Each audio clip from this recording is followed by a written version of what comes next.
Maka itu rujuk, ya kan? Dirujuk itu kenapa? Karena ibadahnya. Jadi dia ahli ibadah walaupun dalam segi ini kurang amanah kan. Karena dia membawa rahasia keluarga keluar gitu. Padahal kan pada rahasia berdua saja. Demi Allah, saya tidak lagi akan datang ke situ. Walaupun Allah sebenarnya ingin menegur Rasul, jangan mengharamkan sesuatu yang halal. Nah itu maksudnya, ya kan? Jadi istri yang lain itu kan halal. Jangan gara-gara menyenangkan hati istri yang lain, lalu mengharamkan satu yang halal. Karena bersumpah tadi itu, ya kan? Jadi ini teguran juga kepada Rasulullah supaya jangan mengharamkan yang halal hanya gara-gara untuk menyenangkan hati istri yang lain. Maka itu tidak bolehlah mengicu-ngicu walaupun untuk menyenangkan hati gitu. Iya kan? Kalau jujur menyakitkan hati apa gitu? Iya kan? Nah, jadi Nabi merujuk kembali ya Hafsah, ya kan? Nah, sampailah wafatnya. Ya, dia sebagai status istri Rasulullah. Gitu ya.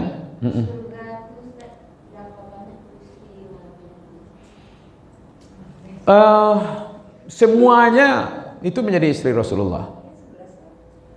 Ya kan? Menjadi istri Rasulullah. Kenapa? Karena semua istri Rasulullah itu haram untuk dinikahi oleh laki-laki lain. Sekarang sudah kita bahas. Ya kan, itu bukan larangan Nabi, tapi Allah sendiri yang melarang karena dia sebagai ibu. Jadi istri Rasulullah itu bagi umat Islam ini adalah menjadi ibu. Maka ummul mukminin. Ya kan? Nah, gitu. Hafsah ini kan masih termasuk golongan masih muda ya. Sampai Nabi wafat pun dia masih hidup kan. Jadi salah satu keunggulannya adalah sama dengan Aisyah. Aisyah itu masih muda sampai Nabi wafat pun lama Nabi ya baru sudah masih Ali ada masih hidup Aisyah kan. Ini kan cukup lama dia hidup. Karena rahasianya ada di situ. Rahasianya supaya banyak hadis-hadis, banyak kajian-kajian keagamaan khusus yang berhubungan keluarga, yang berhubungan dengan perempuan itu Aisyah, termasuk Hafsah.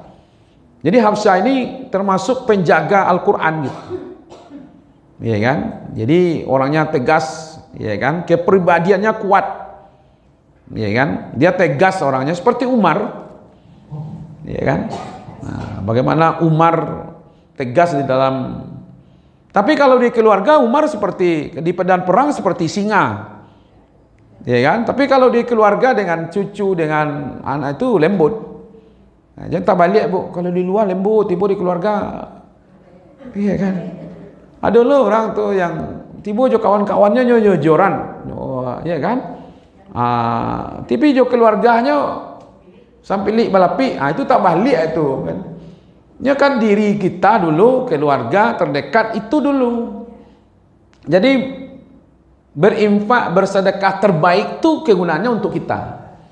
Untuk kita, untuk keluarga, orang-orang dekat dengan kita. Itu maka Rasulullah mengatakan ibda bin nafsi, mulai dari dirimu, jangan terbalik. Berdia kakaknya nak muah bahagia, tapi orang terima di ya kan seonta-ontanya traktir seonta itu tak balik tuh. Harusnya dengan keluarganya, ya kan? Nah, gitu. Jadi Hafsah ini tadi salah satu alasannya dia sholat kuat, puasanya dia kuat, ibadahnya kuat. Dan orangnya pribadinya kuat. Dia menjaga Al-Quran. Jadi semangat ya keadilan dan ketegasan Umar itu diwariskan oleh Hafsah. Ya kan? Nah, gitu. Jadi penjaga mushaf dia. Itu yang paling populer. Jadi Hafsah memiliki peranan penting dalam pelestarian Al-Quran. Maka dia dikumpul, ya kan? Pada masa Umar itu Al-Quran sudah dikumpul, ya kan? Nanti baru pada masanya Utsman baru dibukukan. Nah, barulah makanya mushaf yang ada sekarang itu kan terkenal dengan mushaf Utsmani, ya kan? Karena memang mushaf itu dibukukan Tapi acuannya mulai dari Hafsah, masa-masanya Umar. Ya kan? Itu bagian penting dari Hafsah gitu. Ibadahnya itu, Bu. Ya kan? Walaupun kan ada hadis ya, 4 saja sudah cukup gitu ya. Seorang istri kalau sudah mengamali 4 ini boleh milih surga dari pintu mana saja, gitu kan? 1 apa? Memelihara salat wajib. Yang kedua, puasa wajib. Yang ketiga, kehormatan. Ya kan? Yang kelima, patuh. Yang keempat, patuh pada suami. Tapi ternyata Hafsah justru terkenal dengan ibadah salatnya, salat malamnya. Terkenal dengan puasa sunatnya. Kan itu yang diperintahkan, diminta oleh malaikat Jibril untuk menikahi kembali, merujuk kembali. Karena apa? Karena Hafsah ini orang yang rajin ibadah, kuat ibadahnya. Jadi ibu-ibu apa salahnya? Walaupun lah ampek itulah mencukup masuk surga, ya kan? Tapi tetap menjaga. Gitu. Hah? Suami itu payah. Oh gitu ya. Ya sekurang-kurangnya suaminya ridho, gitu ha. Kalau tanyu tiap malam tanyuan udah leh. Ya tanyuan assalamualaikum bergaul sehari ko le ridho dah ndak bawa gitu ya. Iya kan? Jangan kau cari lo suami ridho namanya kan. Iya kan? Ini bagian dari ketauladanan Hafsah. Jadi ibadahnya kuat. Di samping dia memang tegas dan kehormatan gitu. Jadi wanita yang soleh, soleha dan rajin gitu. Ya kan? Tekun berpuasa dan qiyamul lail. Itulah.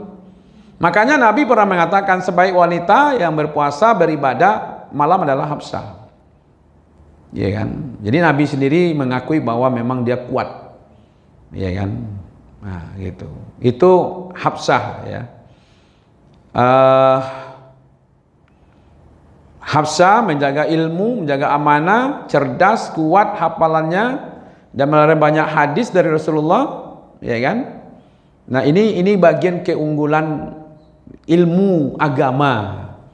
Jadi sebenarnya ibu-ibu pun inilah salah satu alasan tetap belajar walaupun ya kan udah tua pun tetap belajar. Ya kan? Sekurang-kurangnya diajar 5 sampai 6 pokoknya kan. Ya kan? Hah? Iya kan gitu ya. Nah, oke. Jadi ada poin pentingnya di sini ibu-ibu yang diambil di sini gara-gara Hafsah bercerita tentang Nabi bersumpah tadi itu penyebab terjadinya perceraian. Maka itu rahasia keluarga tidak perlu disampaikan kepada orang lain. Termasuk anak, Bu. Perangai anak awak elok atau buruk tidak perlu cerita kepada orang lain. Bu itu mengerti Bu jadi anak Bu. Cek orang mendengar sedang ibu sini yang punya anak ngerti apalagi kami. Iya kan? Tidak usah cerita tentang kelemahan anak kita kepada orang lain. Iya kan? Nah, kalau saya jaga betul tuh biar kita yang tahu bagaimana anak kita. Ya kan? Sedangkan orang lain saja tidak tahu pun tidak hormat dia kepada kita. Apalagi lah tahu perangai kan. Ya kan? Nah, seperti itu. Ini menunjukkan sebenarnya bahwa pelajaran penting di situ. Ya kan? Pernah terjadi peristiwa bahwa Hafsah membuka rahasia. Padahal rahasia ini tidak terlalu berat sebenarnya kan. Ya kan? Nah, gitu. Tapi itu yang menyebab jadi bisa-bisa nanti semakin banyak kekurangan rahasia-rahasia keluarga yang kita buka, semakin itu yang menyebabkan keluarga kita tidak bahagia. Iya kan? Itu. Makanya tidak perlu, ya kan? Nah, tidak perlu untuk selama dia mau memperbaiki, ya kan? Kelemahan-kelemahan yang ada ya sudah tutupi. Jadi taubat itu bagian dari untuk menutupi kelemahan-kelemahan yang ada. Buka aja pintu maaf. Ya kan? Sudah gitu. Daripada dibawa keluar Jangan ibu kira pula nanti orang di luar mendengarnya ada yang positif, ada yang negatif. Dek awak mungkin angguk-angguk saja gitu, anak merasa simpatinya dengan keadaan anak awak gitu ya. Tapi di luar belum tahu lagi. Karena itu urusan keluarga kita yang harus kita, ya kan, kita tutup dengan rapat-rapat gitu. Apa yang terjadi di dalam keluarga kita. Kalaupun tidak ada masak, bu, minimal ibu kotok-kotok aja piring tuh. Iya kan. Itu bedanya tinggal di rumah mertua daripada tinggal di rumah. Biarlah rancak rumah awak, bu. Gadang lo lah kan gitu, asal di rumah awak gitu ya. Kan ada orang begitu kan, mau merasuk ndak merasuk, kini ndak ada yang merasuk ke kini lah. Orang main GoFood saya kini sebenarnya. Di mana ada merasuk lah gitu, tinggal instan saja kan, mau makan beli, ya kan. Tapi kebahagiaan dalam berkeluarga itu, sehingga Rasulullah pun mengatakan baiti jannati. Ternyata rumah tanggaku bukan hanya dengan Khadijah, seluruh istrinya begitu. Bagaimana menciptakan keluarga yang surga, itu yang paling utama. Salah satunya jangan pernah membukakan rahasia keluarga. Kalaupun yang baik-baik gimana Ustaz? Belum tahu juga orang sayang sanang, bu. Dia patang udah dapat rezeki sekian, dapat bonus sekian. Alun tak dulu orang sanang menangah itu lah gitu. Iya itu maka agak jantuangnya menangah itu. Iya kan? Maka itu kita nikmati saja gitu. Kadang-kadang yang baik-baik pun belum tahu, apalagi yang jelek.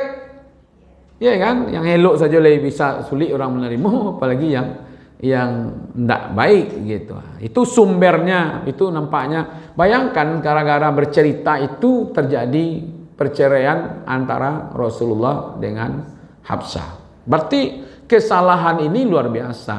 Jadi membuka, ya kan, rahasia keluarga itu berat timbangan dosanya itu. Maka itu perlu diajar taubat. Itu sedikit tentang Hafsah ya. Ya. Jadi tadi kan Hafsah itu kan dengan solehannya dia Hafsah. Dia tidak memegang janji amanah dari suaminya, itu maka dia malah besar ini. Seperti itu solehannya dia masih bisa melanggar kata suami itu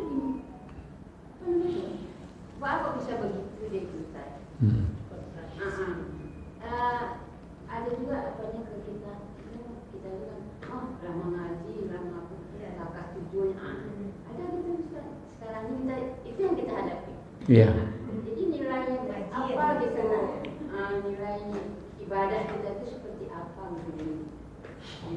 Oke, yang pertama surat At-Tahrim ya, surat yang 66 ayat 3. Itu coba bayangkan berita ini, kisah ini Allah sendiri yang menceritakan.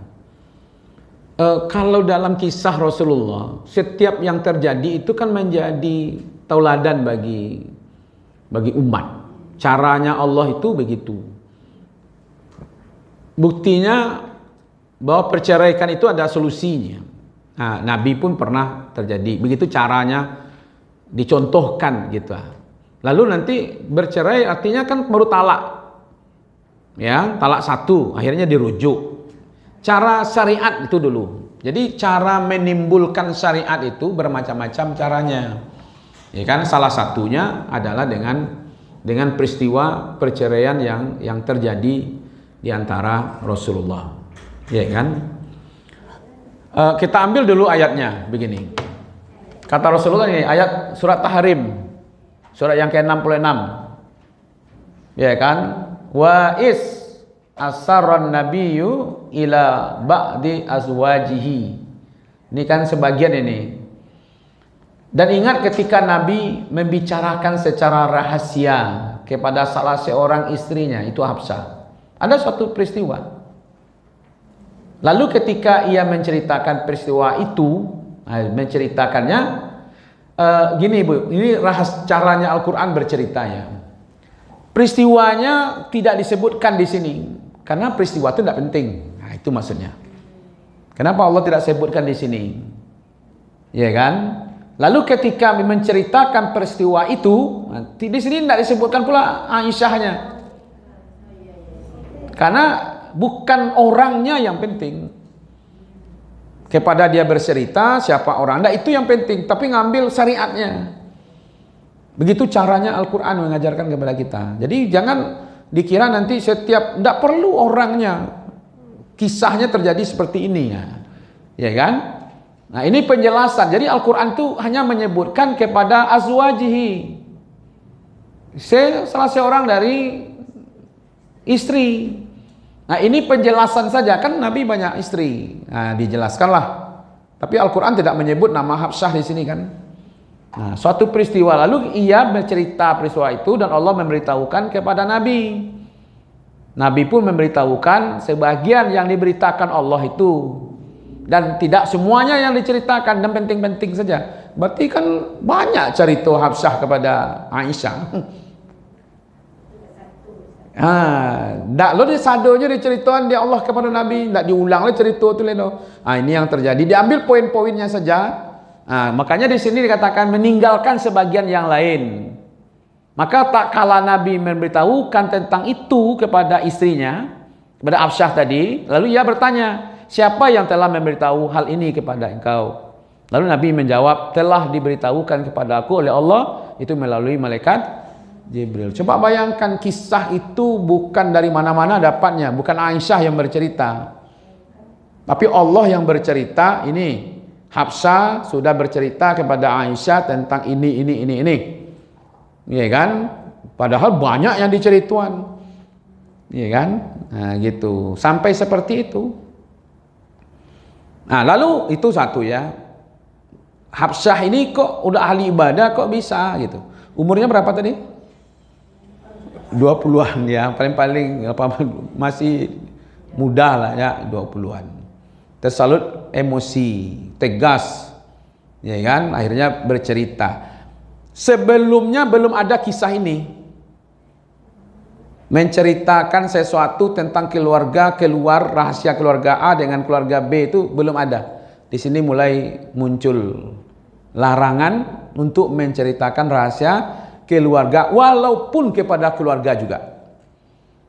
Cerita Nabi kepada Aisyah. Nabi itu siapa oleh Aisyah? Suaminya. Apalagi cerita keluarga awak, ke kakak awak, ke adik awak, ke ipar awak, ke mama awak, segala macam. Hafsah bercerita tentang suaminya kepada Aisyah. Aisyah suaminya siapa? Sama suaminya. Alai dilarang tuh Iya kan? Apalagi kok beda. Iya. Beda suami dah, tak.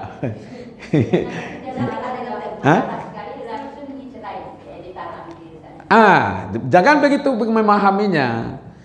Jadi Allah, dengar dulu. Allah memberitahu kepada Nabi Muhammad kisah seperti ini. Apa tujuannya? Kayak itu kan? Iya kan? Ada pelajaran sebenarnya kepada Nabi Muhammad untuk menunjukkan jangan terlalu mudah bersumpah. Kan tadi sebelum kisah akibat bersumpah tadi itu, lalu cerita kepada sumpah tadi itu diceritakan. Kan Nabi bersumpah kepada Hafsah tidak akan menemui lagi, kan begitu kan?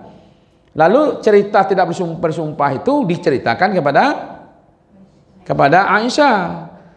Yang sumpahnya itu saja yang diambil dulu. Jangan cerita banyak-banyak B, B, A, C, D, K segala macam itu, enggak. Ya kan? Lalu Allah menegur Nabi Muhammad di situ. Ya kan? Apa teguran Nabi Muhammad di situ? Di ayat tahrim ayat satunya. Nih. Ya ayuhan nabi, lima tuharrimu ma ahalallahu laka. Hei Nabi, kenapa engkau mengharamkan apa yang Allah halalkan bagimu? Itu. Jadi ada rahasia di situ. Nabi bersumpah itu menyalahi, ya kan? Nah, jadi begini Bu. Ini ada Maria. Ini sebenarnya seorang budak. Maria ini kan tidak masuk kategori istri ya, tapi namanya masuk kepada Ummu Balat yang statusnya sama dengan istri. Makanya kemarin kita tidak bahas tentang Maria. Tapi bagi Nabi, bagi Allah ini istrinya, ini hadiah. Jadi kalau dimasukkan Maria jadi 12. Iya, tapi dia tidak dimasukkan kepada kelompok istri Nabi. Dijaminnya wallahu alam, tapi yang jelas Maria ini adalah ini budak ya, tapi tidak masuk kelompok kepada yang istri, tapi sering disebut dengan, sebagian ulama mengatakan istri, sebagian lagi mengatakan kayak apa lagi ya, selir seperti itu, ya kan? Tapi halal ya, bukan simpanan. Nah gitu Ini kan betul-betul ditegur ini di sini, ya kan? Masih. Waktu itu kan belum sempurna syariat, waktu itu masih ada. Nabi budak, Abu Bakar punya budak, Umar punya budak. Ya kan? Setelah itu baru dimerdekakan. Ya kan? Budak itu dimerdekakan. Jadi dulu hadiah-hadiah gitu. Jadi Maria ini hadiah ketika Nabi mengajak ya kan Raja Mesir ini untuk masuk Islam. Ya kan, lalu dia nggak mau masuk Islam, lalu diberilah oleh Raja Mesir ini hadiah, ya kan? Hadiahnya itu 2 orang beradik kakak, Maria dengan saudarinya. Itu yang dihadiahkan kepada Rasulullah, ya kan? Nah, tapi statusnya ini bagian dari istri Rasul, tapi tidak dimasukkan dalam kelompok yang seperti Khadijah yang 11 itu. Nah, tandanya dia ini bukan satu yang haram ya. Makanya Allah tadi menegur Nabi dengan sini. Berarti Maria ini adalah pasangan Rasulullah halal. Kan gara-gara Maria ini bertemu dengan Rasulullah. Ya kan, di rumah Hafsah. Yang harusnya pada waktu itu bukan jatahnya Maria, tapi jatahnya Hafsah. Marahlah dia. Masa Maria di rumah Ambo kecenya? Kok jatah Ambo? Artinya kecemburuan itu tadi itu. Ya kan? Nah, tapi ini kan peristiwa sebenarnya berikan pelajaran juga kepada kita. Biasalah manusia normal. Ketika Hafsah datang mengetahui hal itu, cemburu. Tersinggungnya Bu. Anak Umar. Tegas. Ya kan? Wataknya tegas gitu. Ya kan? Maka Nabi menenangkan Hafsah dan bersumpah untuk tidak mendekati Maria. Di sini Nabi keliru. Kelirunya dalam tadi dia halal, kok disumpah tidak didekati gitu. Jangan gara-gara menyenangkan hati Hafsah lalu Nabi terlompat. Kalau begitu mulai hariku ndak kabatamu bojo nyolai. Kira seperti itu ya. Bersumpah itu yang ditegur. Jadi tidak boleh juga. Ya kan? Pokoknya mulai hariku ndak kamu makan masakan kamu lagi, kecek suami. Itu apa yang terjadi itu?